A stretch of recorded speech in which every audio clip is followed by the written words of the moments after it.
continuation to our discussion since morning. We discussed about Starbucks trademark filing, particularly to understand the protocols and the protection around how they are into human capacity building on a global basis.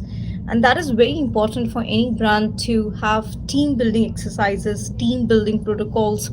They are paramount to build a team and get them to the same page of understanding how teamwork facilitates not only the brand building process, but it also facilitates in the effectiveness of the protocol of functioning of any business, whether it's an online business or an offline business. So I'll be discussing this. So the copyright is owned by the Starbucks people. This is just a discussion as to how what they have filed as a trademark, which is a effective pyramid team structure.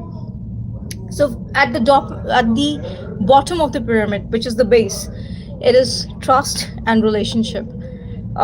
Even when we talk about blockchain, the first and the foremost understanding of the blockchain is trust. For the real-time communication to happen, trust is paramount. There is no ounce of doubt or question around the trust aspect. Now, even for this model of Starbucks, which is an effective pyramid to be understood, trust and relationship are the foundation of the model, and they have that trust allows for open communication, collaboration, and team engagement. Because when there's any new joinee, there is certain protocols every enterprise gathers so that they are able to work at a capacity building where they're able to solve the problems or the mission statement of a company. And perhaps when anybody is undergoing any of these marketing courses, third or fourth day, you are supposed to write the vision mission statement. I mean, how much emphasis I should put on it. I would rather just put this emphasis again, because that's how we start our process every day. So here they're talking about the Trinity model here is communication, collaboration, and team engagement as to how they can work at their optimum level, that is their trust and relationship. And as we go up the pyramid, second is I mean, ideas per se doesn't change life. It is the execution, which is fast, speedy manner executed. And I always say that fail so fast that you don't even realize that failure was a failure. And that's what failure is all about, keeping in mind the Web 3.0 or the Industrial 4 revolution. Conflict, possibilities, and ideas. Healthy conflict enable teams to explore ideas fully and generate creative possibilities. Constructive conflict leads to better solution and innovation. So when people from different backgrounds are gathered under one team, under one roof, there would be ideas which floats. Like, I mean, at any given point of time in 24/7, ideas are floating here and there. So constructive conflict is good. That is discussion on a healthy basis leads to better solutions and innovations. The output protocol, like if the input data is good enough, it will take care of the output. Then we have commitment, opportunities, and priorities. So with commitment, teams reach genuine agreement and focus on the key priorities. A clear commitment ensures that the team is aligned and ready to act on responsibilities or opportunities. It's talking about opportunities, but what I personally believe is one has to be responsible enough to encash on the opportunity. Then is accountability and actions. Accountability ensures follow through on commitments leading to the right actions and outcomes. Teams take responsibility for executing their plans and driving performance. I think good work done by Starbucks team. Then we have the results. What are the results? I mean, that is what the output is all about. So if the input, which is trust and relationships, are strong enough, it's going to eventually give good results, which is the top of the pyramid. Um, at the top of the pyramid, the results represent the achievements of the team goals and objectives. Strong performance and results are the outcome of building trust, fostering conflict, committing to priorities, holding each other accountable. Outstanding results lead to meaningful rewards, reinforcing the value of team synergy and collective success. So, it is the future provides. So the top of the pyramid is the future. The future provides long-term direction, guiding every layer towards achieving strategic goals. Every layer forms a trust building to results, contributing to future focus, leadership, and outcomes. So this was something I wanted to discuss, and perhaps I do wish to discuss another element. uh, let's understand this.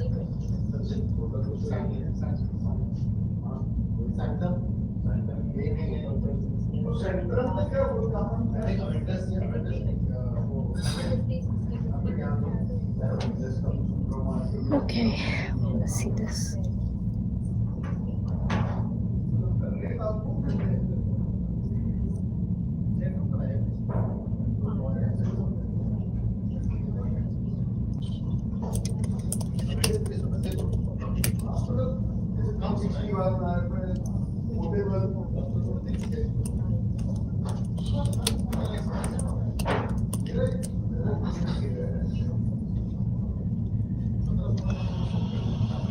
Okay, we are going to understand the reclaim of the spectrum, and probably I think I should be looking into this in more detail. Just give me a moment.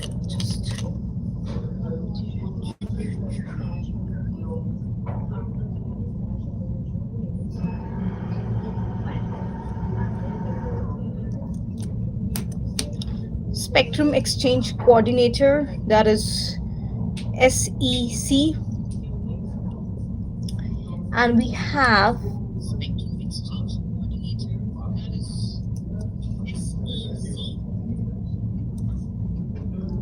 and the other one, which is quality of service, how to reclaim it.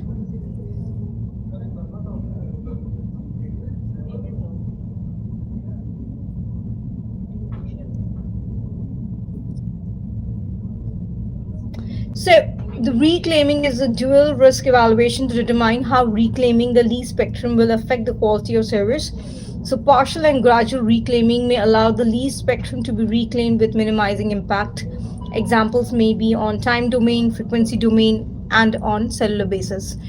I'll just go through first the understanding. So we have these candidates, which is so the operator is providing them quality of services, and at the same point of time there is spectrum exchange coordinator, and we have the spectrum lease. There is a trigger, and once the trigger happens, so there is a spectrum owner also in the system. So the spectrum reclaiming full spectrum per agreement, spectrum coexistence, partial reclaiming, and gradual reclaiming. So okay, then what else we have?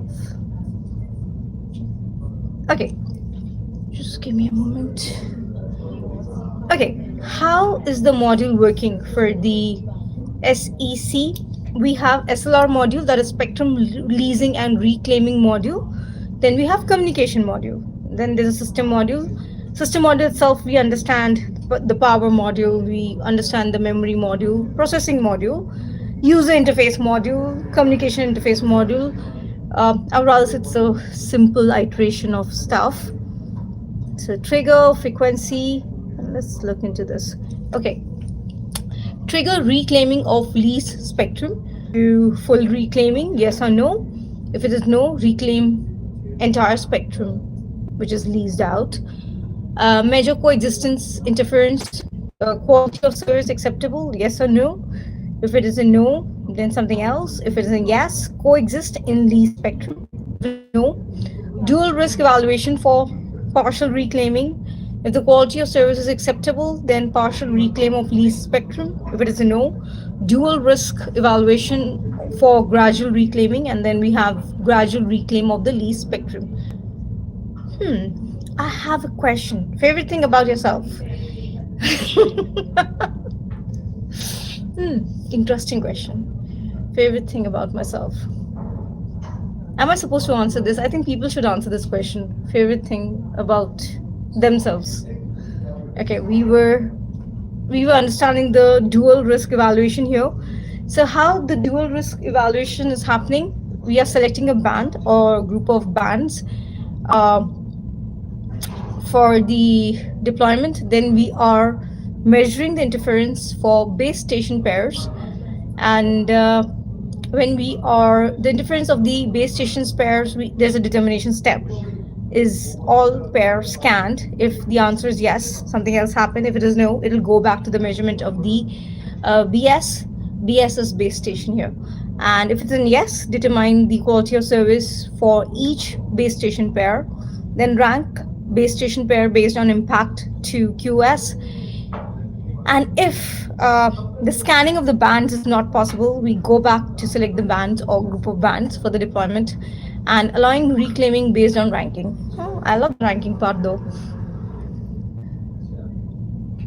Favorite thing about yourself? If one thing at this time of the hour is my knowledge. That's the favorite thing about myself. Then what else we have? So we have these pullback variables, which I don't want to talk about right now, but yes, it works.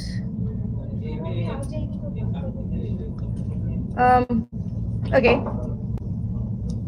So for the spectrum stuff, and when we are talking about spectrum end-to-end and all the bands, the applicable tagging would be H0 4W16/14 spectrum sharing arrangement between different networks.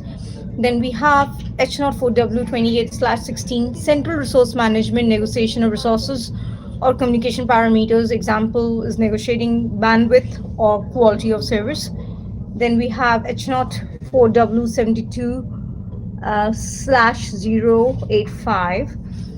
Then we have H0 4Q72/542 allocation scheduling criteria for wireless resources based on quality criteria using measured or perceived quality. Then we have H0 4Q 88/02, that is terminal devices.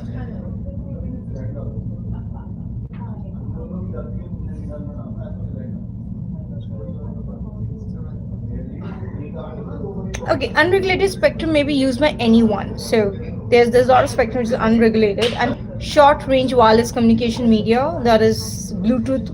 Then we have WLAN, that is wireless local area networking, in relatively noisy bandwidth.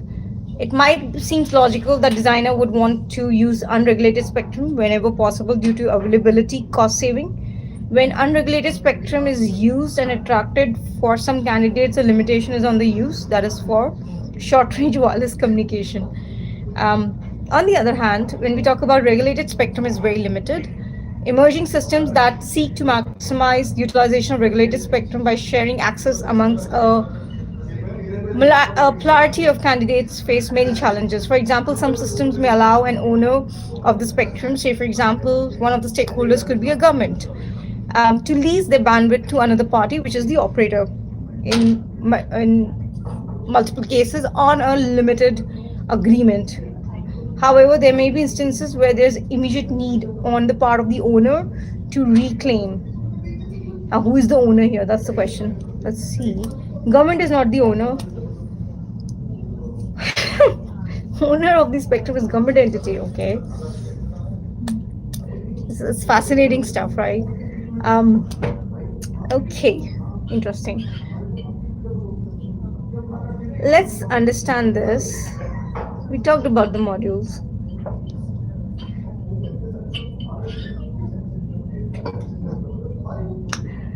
So, example of XSSEC may include local area network, then we have wide area network, internet, global area network, that is GAN, and perhaps the leasing part.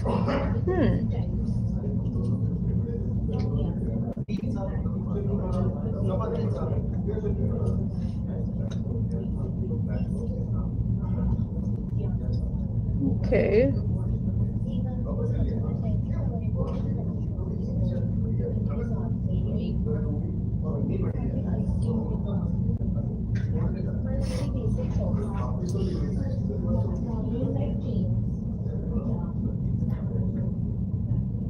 So we have IMTS, Improved Mobile Telephone System. Okay, nice.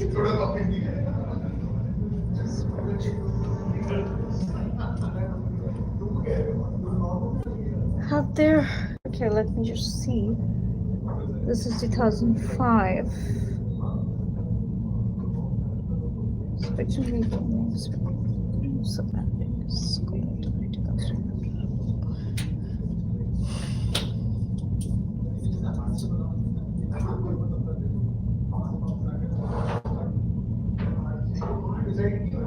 Okay, this is nice. So we are optimizing networks under the spectrum underlay strategy.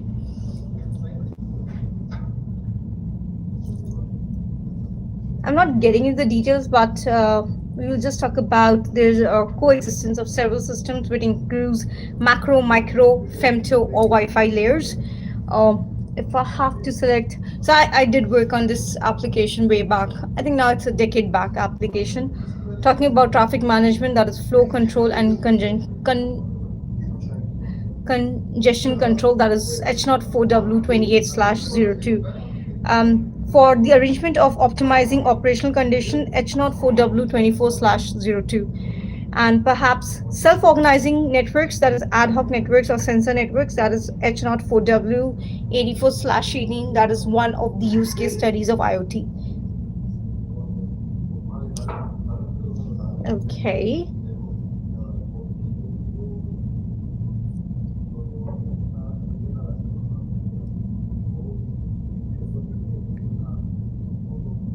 Okay, should I talk about this or not? Let's see.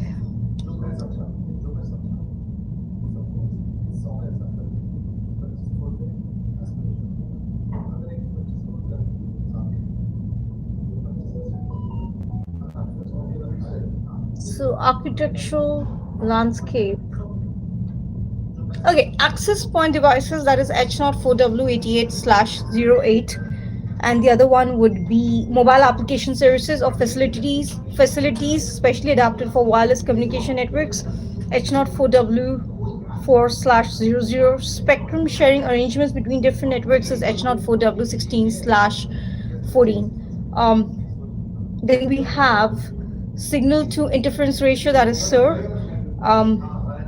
TPC being performed according to parameters using signal to interference ratio or other wireless path parameters taking into account interference, that is H04W52/243. So setup creation schedule definition is H04W72/1205, and where there is allocation involving control information exchange between nodes, that is H04W72/0406. Okay.